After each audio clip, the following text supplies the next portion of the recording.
Good morning. Myself Sunil Arma, PGD Chemistry, Sarthak School.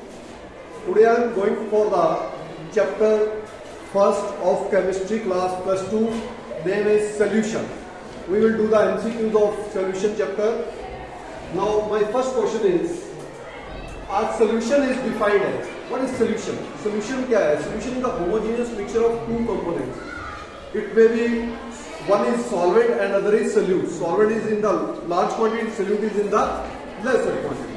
So here we will go for the first question, that is, our solution is defined as a homogeneous mixture of two or more substances. Yes, it is. Yes, it is correct. It is a heterogeneous mixture of two or more substances. No, not a heterogeneous mixture. No, because heterogeneous mixture of two types, one is colloid and other is suspension. So solution is a true solution, that is a homogeneous mixture. So second option is incorrect. Homogeneous mixture of liquid and solid component only. No, that's, it may be liquid, it may be solid, it may be liquid in solid in the liquid, or it may be liquid in solid.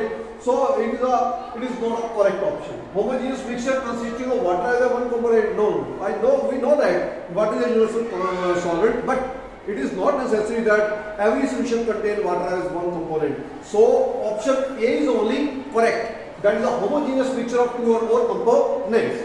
Now next question is ideal solution. Ideal solution, we know that ideal solution has three conditions. One is that is delta V should be 0, delta H should be 0, and they should obey Raoult's law. So ideal solution is formed when its component has 0 heat of mixing. Yes, it is correct. Delta that has the 0 change in the on mixing only. That is also correct. Have 0 heat of mixing and 0 value of volume change, that's A and B, that's collectively, that is also correct. Can be converted into gases, that is wrong. So answer C is correct, because A and B option both are correct, but C says that A and B collectively, that's why its option is C. So C is the answer here. Solution which distilled without changing the composition. We have some solutions though which do not which have same composition in the liquid state and also in the vapor state. Such components, such solutions are we called azotropes. इनको हम क्या कहते हैं? Azotropes.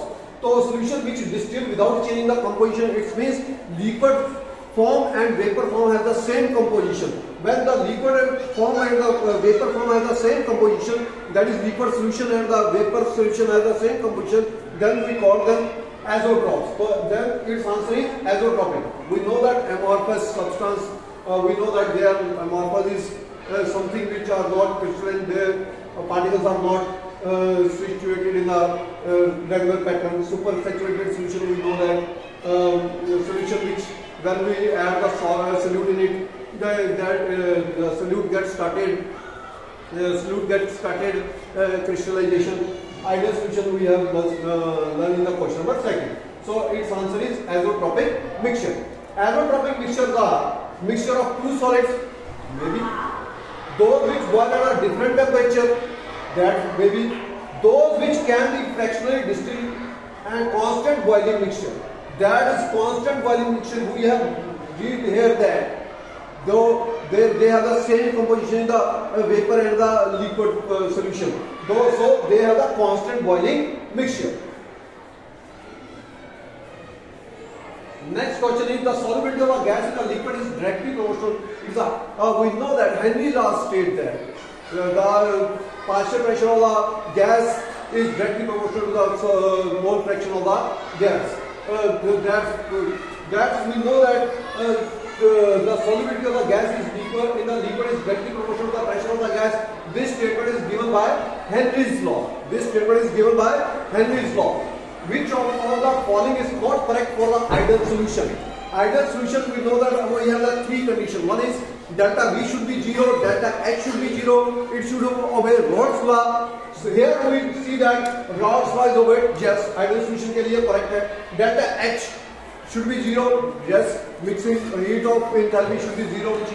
Delta change in volume should be 0. Delta S is mixing is equal to 0. That is incorrect. We know that C condition should be followed by ideal solution. That is delta X should be 0, delta V should be 0, and it should obey Raoult's law. So delta S mixing is should equal to 0, it is incorrect. It is not follow the ideal solution. The solubility of a gas in the liquid increase.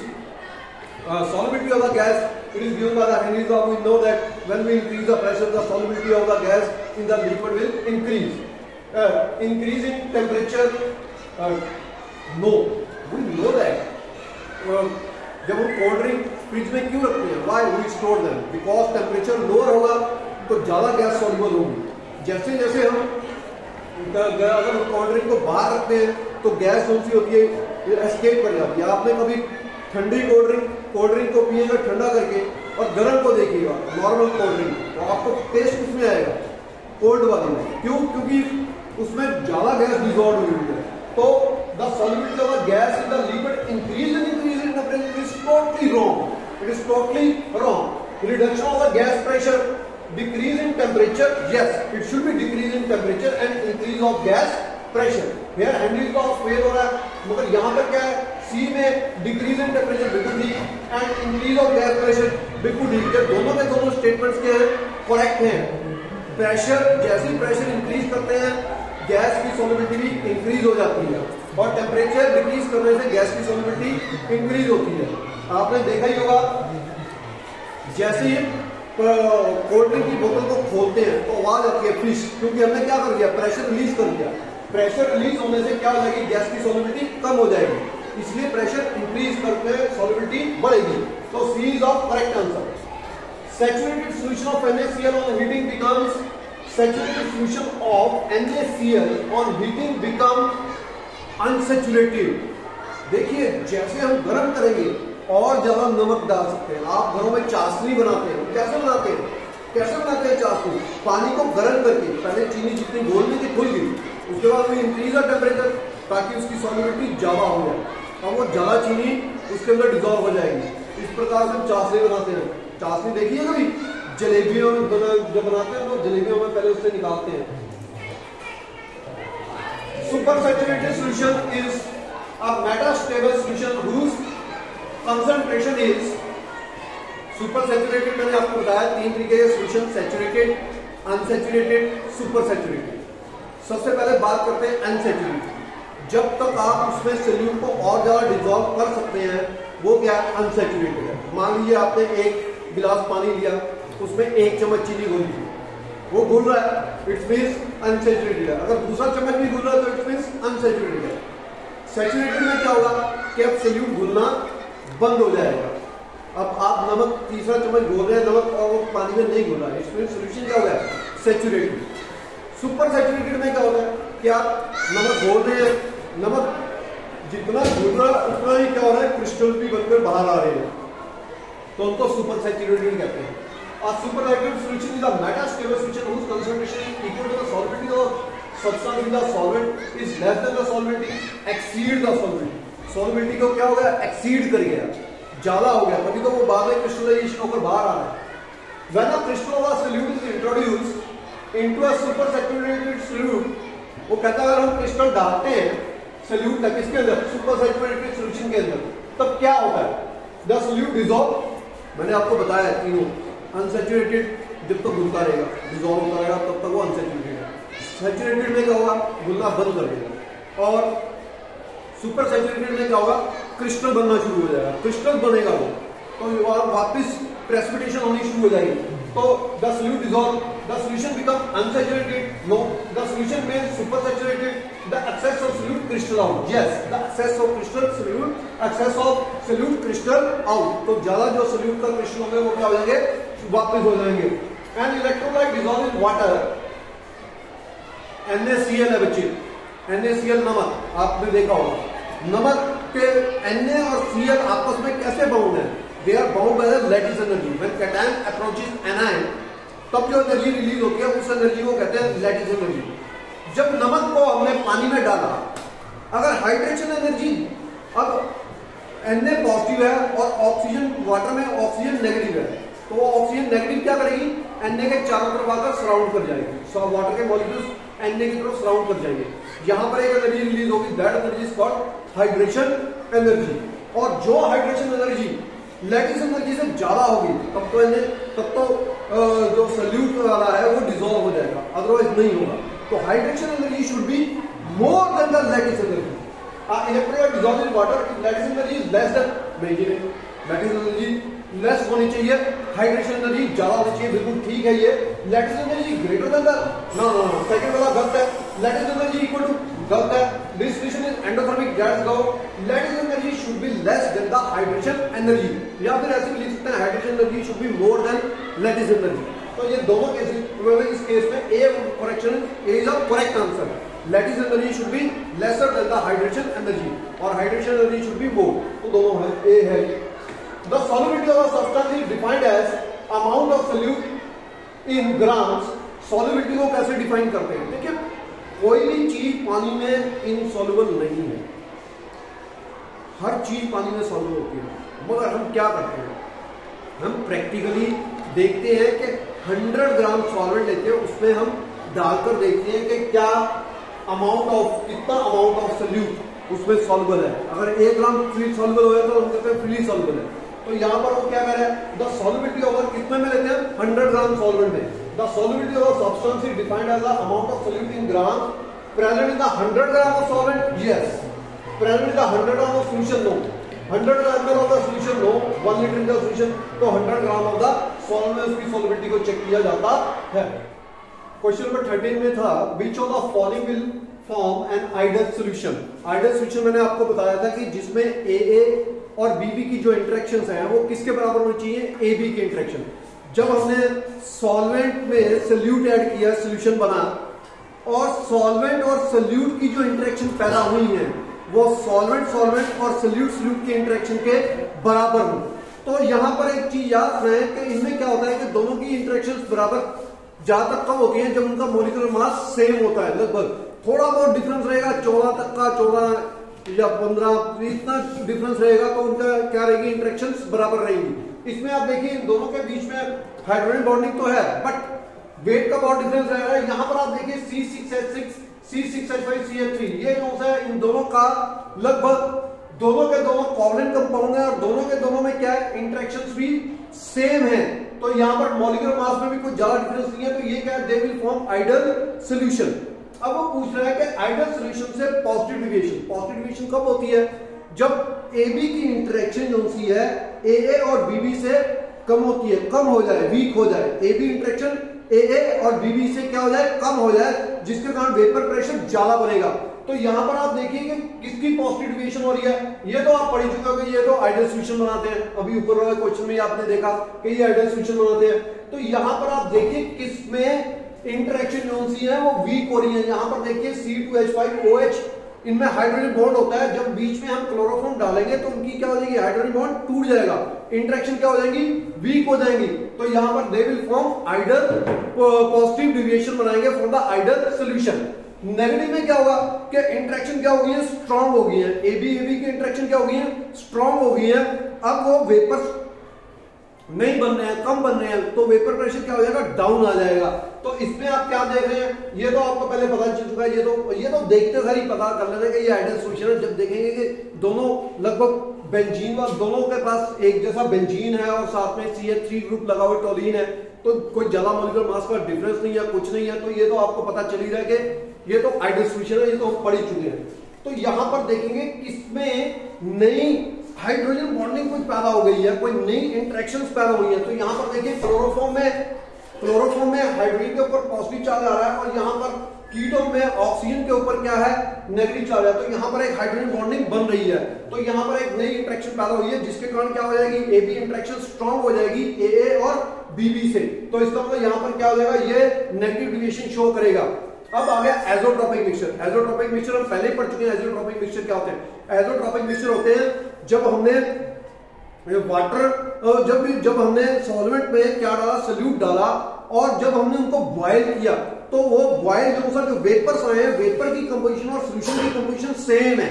नहीं तो क्या होता, एक जो होता है वो उसका बॉइलिंग पॉइंट कम होता है, वो बॉयल होकर उड़ जाता है, दूसरा जो होता है रह जाता है। मगर यहां पर क्या हुआ कि दोनों के दोनों एक बॉइलिंग पॉइंट पे एक साथ ही उठने शुरू हो गए, दोनों वेपर्स की कंपोजिशन और लिक्विड फेज की कंपोजिशन क्या है, सेम है। तो azeotropic mixture of the two liquid boil at the, अब यहां पर कईयों में क्या होता है, कईयों में लोअर डाउन हो जाता है और कईयों में हायर हो जाता है। तो जब लोअर टेम्परेचर पे जब बॉयल होगा तो इसका मतलब क्या है कि वेपर प्रेशर ज्यादा बन रहे हैं, तो वो पॉजिटिव है। तो यहां पर क्या आएगा, it show the positive deviation from the Raoult's law, क्योंकि वो बॉयल क्या हो रहा है, लोअर टेम्परेचर पे होते हैं। लोअर टेम्परेचर पे होते हैं तो डिविएशन क्या होगी, पॉजिटिव हो गई। तो ये they will show the deviation from the positive deviation from the Raoult's law. A maximum and minimum obtained the temperature combination of mixture of two liquid indicate that, जिसमें maximum और minimum बने तो उनको हम क्या कहते हैं, उनको आपको पता ही है एज़ोट्रॉप कहेंगे। एज़ोट्रॉप्स में या तो बॉइलिंग पॉइंट नीचे भी होता है या फिर बॉइलिंग पॉइंट ऊपर होता है। पॉजिटिव डिविएशन हो जाएगा तो बॉइलिंग पॉइंट क्या हो जाएगा, लोअर हो जाएगा, और अगर नेगेटिव डिविएशन होगी तो बॉइलिंग पॉइंट क्या हो जाएगा, हायर हो जाएगा, मिनिमम मैक्सिमम आ जाएगा। तो ये किस में होता है, एज़ोट्रॉपिक मिक्सचर में। Which of the following that does not form an ideal solution? इनमें से कौन है जो आइडियल सॉल्यूशन नहीं बनाते हैं? अब आप देखिएगा इसमें, ये देखिए C6H5 C6H5Cl3 आइडियल सॉल्यूशन है, आपको पता ही है क्यों, दोनों के इंटरेक्शन सेम है। C6H5Cl C6H5Br सेम है, क्लोरीन और ब्रोमीन सेम है। यहां पर C2H5Br C2H5 ये भी क्या है, सेम है इंटरेक्शन। यहां पर देखिए, यहां पर एक हाइड्रोजन बॉन्डिंग आ रही है, नई हाइड्रोजन बॉन्डिंग आ रही है, तो यहां पर क्या हो रही है, यहां पर डिविएशन हो रही है from the Raoult's law. Which of the following solution pairs can be separated by the fractional distribution? आपको पहले बता दिया एज़ोट्रॉप जो से भी होते हैं उनको फ्रैक्शनल डिस्ट्रीब्यूशन से अलग नहीं कर सकते हैं।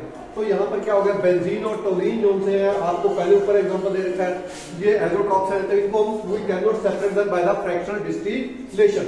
When two liquids A and B are mixed, their boiling point become greater. तो यहाँ पर क्या हो गया, बॉइलिंग पॉइंट हायर हो गया, तो वहां पर क्या हुआ था, बॉइलिंग पॉइंट लोअर हो गया था। लोअर में क्या हुआ था, पॉजिटिव डिविएशन, लोअर में क्या होती है, पॉजिटिव डिविएशन। अब यहाँ पर क्या हो गया, बॉइलिंग पॉइंट हायर हो गया, ग्रेटर हो गया, तो यहाँ पर क्या हो जाएगी, नेगेटिव डिविएशन। लोअर के लिए पॉजिटिव और हायर के लिए क्या हो जाएगी, नेगेटिव। तो यहां पर आप देखेंगे कौन सा आंसर है, नॉन आइडियल सॉल्यूशन हो जाएगा with the negative deviation from the Raoult's law. तो ये हो गया question number 21। The azeotropic mixture of water boiling point is 100 and HCl the boiling point 85 degree C boils at 1085 degree C. When the mixture is distilled, it is possible to obtain. तो क्या होगा, जब ये एज़ोट्रॉपिक mixture बन चुका है तो हम फ्रैक्शनल डिस्टिलेशन कर रहे हैं, तो तभी हम सेपरेट नहीं कर सकते। Neither HCl nor water in the pure state में हम सेपरेट नहीं कर सकते, हमें नहीं मिलेगा। अगर हम डिस्टिल करेंगे तब भी दोनों एक साथ ही मिलेंगे हमें। प्रेशर कुकर, घरों में प्रेशर कुकर यूज होता है, क्या करते हैं हम, एक्चुअली पहले बॉइलिंग पॉइंट है, जब वो लिक्विड जो वेपर्स बनता है, वेपर्स का प्रेशर जब एटमॉस्फेरिक प्रेशर के बराबर हो जाता है तब हम कहते हैं कि इसका बॉइलिंग पॉइंट आ गया है। हमने प्रेशर कुकर में ऊपर एक सीटी लगाते हैं, वो क्या करते हैं, हमने प्रेशर इंक्रीज कर दिया, अब उसका बॉइलिंग पॉइंट क्या हो जाएगा, रेज हो जाएगा। तो pressure cooker reduce cooking time because the heat is more evenly, ना ऐसा कुछ नहीं है, वो evenly distributed. A large flame is used, no, boiling point of water is elevated. जो ऊपर सीटी लगाते हैं ना, ऊपर जो वेट लगाते हो, वो क्या करने के लिए, प्रेशर को बढ़ाने के लिए। तुमने क्या कर दिया, प्रेशर बढ़ा दिया, अब वेपर्स को भी ज्यादा प्रेशर करना पड़ेगा, तब जाके वो उस प्रेशर के बराबर बनेगा, तब उसका बॉइलिंग पॉइंट आएगा। तो जिसके कारण क्या हो गया, हमें बॉइलिंग पॉइंट उसका क्या हो गया, एलिवेट हो गया। अब मोलर सोल्यूशन क्या होता है, molar solution is one that contains 1 mole of the solute in, we know that molarity क्या होती है, मोलैरिटी होती है number of the moles of solute divided by क्या होगा, weight of solvent in kg. तो 1000 ग्राम ऑफ सॉल्वेंट, बिल्कुल ठीक, 1000 ग्राम ऑफ सॉल्वेंट रहेगा, क्योंकि मोलैरिटी क्या होती है, मोलैरिटी भी इसी के रिवीजन कर लेते हैं, number of moles of solute divided by volume of solution in litres. Molarity litres में वॉल्यूम, और यहां पर सॉल्वेंट का हमने क्या लेना है, वेट लेना है in kg. In which of the mode of the expression the concentration of solution remain independent of the temperature. देखिए मोलैरिटी जो सी होती है वो क्या करती है, with the temperature volume change हो जाता है, तो वो चेंज हो जाएगी। Molarity is not answer normality और formality, you know that it is related to the molarity, that's why it's answer is only molarity. Solution में हम किसको लेते हैं, मोलैरिटी को लेते हैं। क्यों लेते हैं, क्योंकि विद टेम्परेचर चेंज नहीं होती है concentration of the solution. Question number 25 numericals दे रहा हूं, छोटे छोटे बड़े हल्के हल्के से न्यूमेरिकल्स हैं।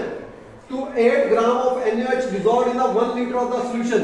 1 लीटर में its molarity निकालनी है। पहले तो निकालो कितने मोल्स हैं। NaOH कितना होता है? Na23, ऑक्सीजन 16, हाइड्रोजन 1, टोटल कर लिया 40। तो 8/40 कितना आ गया? 1/5, 1/5 दैट इज 0.2, 0.2 1 लीटर में, तो 0.2 मोलैरिटी ही आएगी। तो क्या आंसर आ जाएगा इसका? 0.2 मोलैरिटी।